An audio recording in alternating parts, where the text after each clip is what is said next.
میں پہاڑ پہ چڑھ کے جان بچا لوں گا، طوفان نوح سے بچ جاؤں گا۔ نوح کے اپنے بیٹے نے نہیں مانا، یہ ایک الگ بات ہے، لیکن پروردگار عالم نے تو کہلوا دیا کہ نوح کہہ دے کہ جو بھی اس کشتی میں سوار ہوگا وہ بچ جائے گا۔ اب جو شیطان تھا اسے پتا چل گیا کہ آج اگر نوح کی کشتی میں سوار نہ ہوا تو میں بھی مارا جاؤں گا،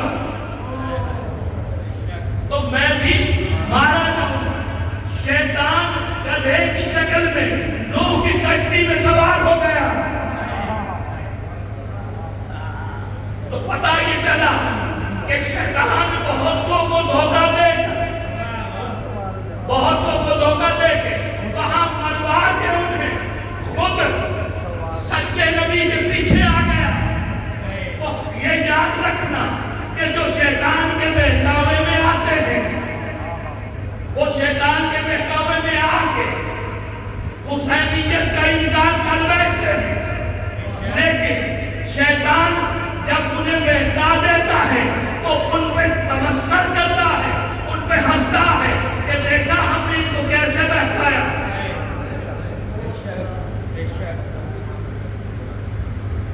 جو آیت ہم نے سرمانہ کلام میں پڑھی،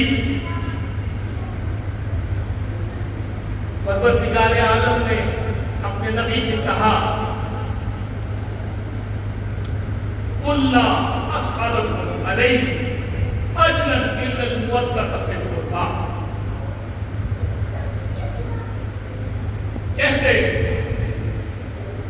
میرے رسول کہتے اپنے کلمہ پڑھنے والوں سے، یہ جو 1.25 لاکھ حج کر کے آئے ہیں ان کو کہتے جنہوں نے تیرے پیچھے قربانیاں دی ہیں، جنگیں لڑی ہیں، ان سب کو کہتے تیرے پیچھے نمازیں پڑھتے رہے، سب کو کہتے آنے والی نسلوں کے لیے پیغام دے کہ مجھ محمد نے تم تک وہ اللہ کا پیغام پہنچا دیا۔ کیا میں نے پیغام پہنچانے میں کوئی کمی چھوڑی؟ میں نے دین کو کتنی مشقتوں اور آزمائشوں اور صبر کے ساتھ تم تک پہنچایا۔ میں نے طائف کے میدان میں پتھر بھی کھائے، میں نے دندان بھی شہید کرائے، میرے چچا کا کلیجہ بھی چبایا گیا،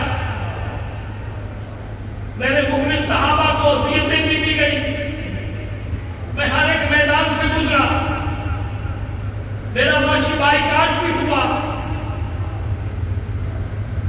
میں نے جنگیں بھی لڑی، نشیب و فراز سے گزر کے یہ دین تم تک پہنچایا۔ میری محنت لگی اس دین کو تم تک پہنچانے میں، لیکن کیا میں نے تم سے کوئی اجر مانگا؟ کوئی ہے تم میں سے جو کوئی میرے اس دین کا اجر مجھے دے دے کہ میں نے تمہیں بیٹی کو زندہ درگور کرنے والوں کو انسان بنایا، اونٹ کی کوہان میں شمع جلا کے کافرے لوٹنے والوں، میں نے تمہیں انسانیت سکھائی،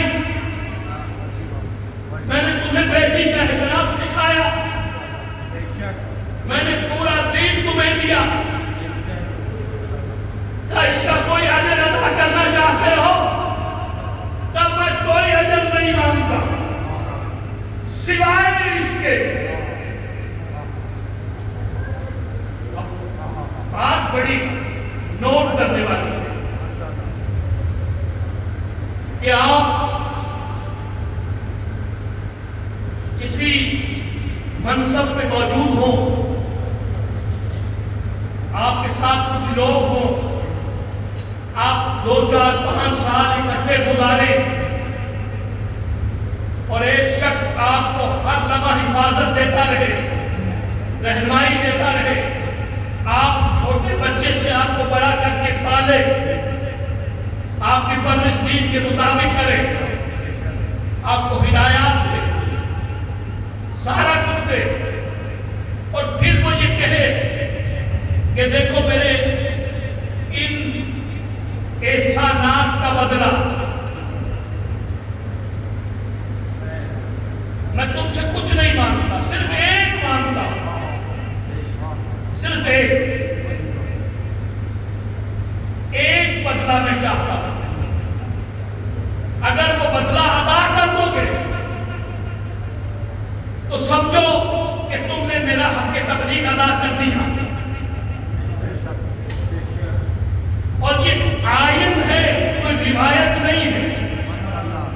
کہ کوئی ضعیف کہہ دے قُلْ لَا أَسْأَلُكُمْ عَلَيْهِ أَجْرًا إِلَّا الْمُوَدَّةَ فِي الْقُرْبَى، میں کوئی اجر نہیں چاہتا سوائے اس کے کہ میری قربا سے مودت کرو۔ رسول نے کیا مانا؟ اب منزل بننی ہے اس ایک فرقے، منزل بننی ہے اس ایک فرقے، اب دیکھتے رہنا اس ایک فرقے میں کون آتا ہے۔ وہ ہمارے تمہارے والے نہیں آئیں گے جو ہم بناتے پھر رہے، یہ منزل دی ہے اس ایک میں مختلف فرقوں میں سے لوگ چن لیے جائیں گے، کوئی ادھر سے کوئی ادھر سے کوئی ادھر سے، تم بھی آ جاؤ تم بھی آ جاؤ، لیکن شرط ایک ہی رکھ دی، میری قربا سے مودت کرنا، میری قربا سے مودت کرنا۔ اب عبداللہ ابن عباس رضی اللہ تعالیٰ عنہ سے روایت ہے کہ آپ نے پوچھا، صحابہ جمع تھے سب کی موجودگی میں، کہ اللہ کے رسول یہ قربا کون ہے؟ اس طرح تو ہمیں بڑی مشکل ہو جائے گی، اس لیے کہ آپ سے قرابت داری میں رشتہ داری میں تو بہت سے لوگ ہیں، کچھ آپ کے قبیلے کے قربا ہیں، کچھ آپ کے رشتہ داروں میں سے قربا ہیں، تو قربا میں تو کافی لوگ آ جائیں گے، جن سے بھی آپ کی رشتہ داریاں ہوں گی وہ آپ کے قربا میں آ جائیں گے۔ تو ہمیں ذرا کنفیوژن ہے کہ آپ نے اس سارے کا مانگا ہی چونکہ صرف یہ ہے کہ اگر اجر دینا چاہتے ہو تو میری قربا سے مودت کرو، تو اللہ کے رسول ذرا ڈیفائن کر کے بتا دیجئے، ذرا ویری کلیئر کر کے بتا دیجئے کہ قربا کون سے ہیں۔ تو اللہ کے رسول نے کہا کہ قربا میں علی ہے، فاطمہ ہے، حسن ہے، حسین ہے۔ قربا میں علی ہے، حسن ہے، حسین ہے، ہماری بیٹی فاطمہ ہے۔ اب ویری کلیئر کر کے جب بتا دیا کہ یہ میرے قربا میں ہے، اب پھر بڑھ کے کہا ایک اور صحابی، بے شمار صحابہ، جناب انس ہیں، جناب جابر ہیں، جناب حذیفہ ہیں، ہر طرح کے صحابہ، اتنی محبتیں کرنے والے جن سے روایات بنتی ہیں۔ ایک مرتبہ بیان کرتے ہیں جناب حذیفہ بیان کرتے ہیں کہ میں اپنی ماں سے کہہ کے آیا کہ آج مغرب کی نماز میں رسول کے ساتھ پڑھوں گا اور ان سے درخواست کروں گا کہ میری اور میری والدہ کی بخشش کر دی جائے، اب میں جنتی ہوں میں قیامت والے دن وہ مقام مل جائے۔ اور اللہ کے رسول کے لیے کون سی مشکل بات ہے؟ تو اپنی والدہ سے یہ کہہ کے گھر سے نکلے۔ جناب حذیفہ روایت کرتے ہیں کہ میں مغرب کی نماز پڑھنے کے لیے کہ میں رسول کے ساتھ نماز پڑھوں گا اور والدہ کو یہ کہہ کے چلا کہ میں رسول سے تیرے لیے اور اپنے لیے جنتی ہونے کی دعا کراؤں۔ اب مغرب کی نماز پڑھی، کہتے ہیں کہ مغرب کی نماز پڑھی بیٹھ گئے، یہاں تک کہ عشاء کی نماز بھی رسول کے ساتھ پڑھی، اور عشاء کی نماز پڑھنے کے بعد اللہ کے رسول مسجد سے چل گئے۔ اب جو باہر چلے کچھ فاصلے پہ گئے، کچھ فاصلے پہ پہنچے، تو میں بھی ان کے پیچھے ہو گیا، تو میرے قدموں کی آہٹ سنائی ان اللہ کے رسول، اور کہا میرے پیچھے کون ہے؟ حذیفہ تم ہو؟ ہاں اللہ کے رسول میں ہی ہوں۔ کہا پروردگار تجھے اور تیری والدہ کو جنت میں جگہ دے۔ کہا نہیں، میرا رسول وہ ہے جو ارادوں کو بھانپتا ہے۔ کہا حذیفہ تمہیں میں ایک بات بتاؤں، آج میرے پاس وہ فرشتہ آیا ہے جو اس سے پہلے نہیں آیا۔ آج میرے پاس وہ فرشتہ آیا ہے جو اس سے پہلے نہیں آیا، اور اس فرشتے نے مجھے بتایا ہے کہ یہ جو محبت کرنے والے ہیں ان کے لیے پیغام کیا جا رہا ہے، کہ مجھے بتایا ہے اس فرشتے نے کہ جو میری بیٹی فاطمہ ہے وہ جنت کی عورتوں کی سردار ہے، اور میرے بیٹے حسن و حسین جو ہیں وہ جنت کے جوانوں کے سردار ہیں۔ اب منزل دیکھیں، ایک مرتبہ رسول کے چہرے پہ مسکراہٹ دیکھی، صحابہ نے پوچھا اللہ کے رسول آج بہت زیادہ خوش دکھائی دے رہے ہیں۔ کہا آج جبرائیل آیا ہے اور اس نے آ کے ہمیں یہ کہا ہے کہ آپ کی بیٹی فاطمہ جنت کی عورتوں کی سردار ہے، اور حسن و حسین جنت کے جوانوں کے سردار ہیں، اور ان کے باپ علی ان سے افضل ہے۔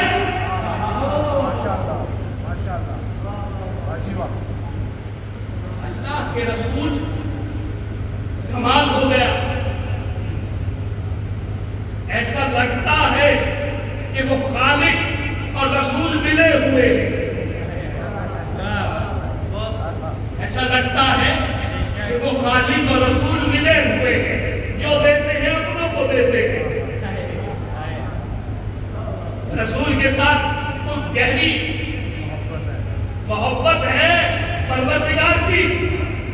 بیٹی کو کہا کہ جنت کی عورتوں کی سردار ہے، حسن و حسین کو کہتا ہے کہ یہ جنت کے جوانوں کے سردار ہیں، علی کو کہتا ہے کہ یہ ان سے بھی افضل ہے۔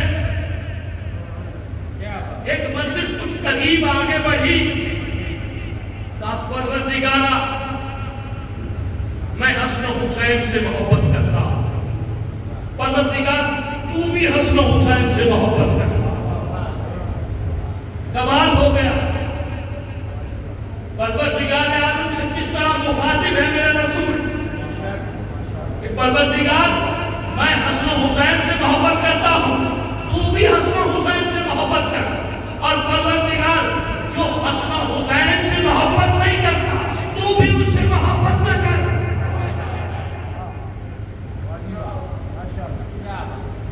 کمال ہو گیا، تب پروردگار عالم جو حسن و حسین سے محبت کرے تو اس سے محبت کرے۔ میزان دیکھو، وہ پروردگار یہ نبی کہیں وہ پروردگار یہ کہتا ہے کہ میرے رسول آج سجدے سے سر کو نہیں اٹھانا جب تک ہمارا حسین اپنی مرضی سے نہ اٹھے۔ کہیں یہ کہتا ہے کہ میرے رسول تیرا دیر تک عبادت کرنا ہمیں اچھا نہیں لگتا، اس لیے کہ ہمیں تکلیف دہ گزر رہا ہے، یہ جو تیرے پاؤں میں تکلیف آتی ہے تو تھوڑی عبادت کو کم کر دے۔ کہیں یہ کہتا ہے وَلَسَوْفَ يُعْطِيكَ رَبُّكَ فَتَرْضَىٰ، تیرا رب تجھے ان قریب اتنا دے گا کہ تو اپنے رب سے راضی ہو جائے گا۔ ہم اس چکر میں پڑے رہے کہ اللہ ہم سے راضی ہو جائے، اللہ ہم سے راضی ہو جائے، ہماری محنتوں کو قبول کر لے۔ وہ پروردگار اس چکر میں ہے کہ محمد مجھ سے راضی ہو جائے۔ محمد مت گھبراؤ، ہم تمہیں ان قریب اتنی نعمتیں عطا کریں گے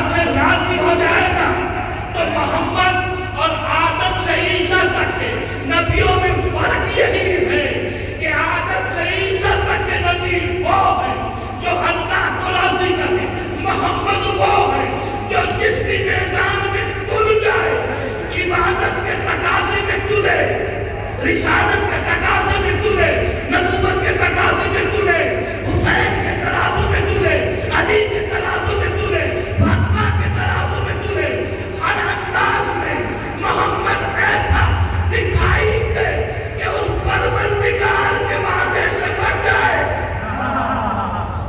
نعرہ تکبیر، اللہ اکبر، نعرہ رسالت، یا رسول اللہ، نعرہ حیدری، حسینیت، زندہ باد، یزیدیت، مرد آباد، محمد آل محمد صلوات، اللہم صلی علی محمد آل محمد۔ ہم اس کو راضی اس لیے کرنا چاہتے ہیں کہ جو ہم نے اس سے تقاضا کیا تھا وہ تو اس نے پورا کر دیا۔ ہم اس سے عبادت چاہتے تھے کہ ہم سے بتائے ہوئے پیمانے سے بڑھ کے عبادت کرتا ہے، ہم اسے کہتے تھوڑی کم کرتے، یہ ہمارے بتائے ہوئے تقاضے سے بڑھ کے کام کر رہا ہے، اس لیے اب ہم اس کو راضی کرنے کے چکر میں ہیں۔ وہاں نوح جیسے نبی 950 سال کی برہم تبلیغات کرنے کے باوجود اپنے ایک بیٹے کی ضمانت نہیں دیتے، یہ محمد 12 کی ضمانت دیتا ہے۔ یہ ہمارے پیغاموں سے بڑھ کے آ رہا ہے۔ وہاں نوح اپنے ایک بیٹے کی ضمانت نہیں دیتا، یہ آنے والی 12 نسلوں کی ضمانت دیتا ہے۔ یہاں ابو حنیفہ اختلاف کرتے ہیں امام شافعی سے، امام شافعی اختلاف کرتے ہیں امام حنبل سے، امام حنبل اختلاف کرتے ہیں امام مالک سے، فقہ کے 4 امام، چاروں کا ایک دوسرے سے اختلاف۔ وہاں والا ہے جو علی کہتا ہے وہ حسن کہتا ہے، وہ حسین کہتا ہے، وہ جعفر صادق کہتا ہے، یہاں تک کہ جو غیبت میں ہے وہ بھی وہی کہتا ہے جو علی کہتا ہے۔ نعرہ حیدری، یا علی یا علی یا علی مدد، حق حیدر، حق حیدر، حق حیدر، محمد آل محمد قرآن تر صلوات، اللہم صلی علی محمد آل محمد۔ پروردگار کہا ہم سے نسبت لینے والے تو بہت سے ہیں، کوئی عاشق رسول بنے گا، کوئی ہمارے قریب آئیں گے، کوئی یار غار بنیں گے، کوئی ہمارا جھنڈا پکڑ کے نکلے گا، بلال حبشی بنے گا، کوئی محسن رسول بنے گا، کوئی کچھ بنے گا، کوئی کچھ بنے گا۔ عزتیں ہم دینے والے ہیں، عزتیں ہمارے در سے ملے گی، ہم رحمت للعالمین ہیں، ہم عزتیں دیں گے۔ کسی کی مجال ہے جو ہمارے علاوہ عزتیں دے سکے؟ ہم کائنات کے رسول ہیں، ہم چاہیں تو ایک ہی لمحے سے ادھر بیٹھے ہوئے کو ادھر لے آئیں، اور ہم چاہیں تو یہ کہہ دیں کہ تبت یدا ابی لہب وتب، یہ ہماری مرضی ہے، اور ہم اپنی مرضی میں اس پروردگار عالم کی مرضی کو اس قدر شامل رکھتے ہیں کہ وہ قرآن میں قسمیں کھا کے کہتا ہے کہ وَالنَّجْمِ إِذَا هَوَىٰ مَا ضَلَّ صَاحِبُكُمْ وَمَا غَوَىٰ وَمَا يَنطِقُ عَنِ الْهَوَىٰ إِنْ هُوَ إِلَّا وَحْيٌ يُوحَىٰ۔ میرا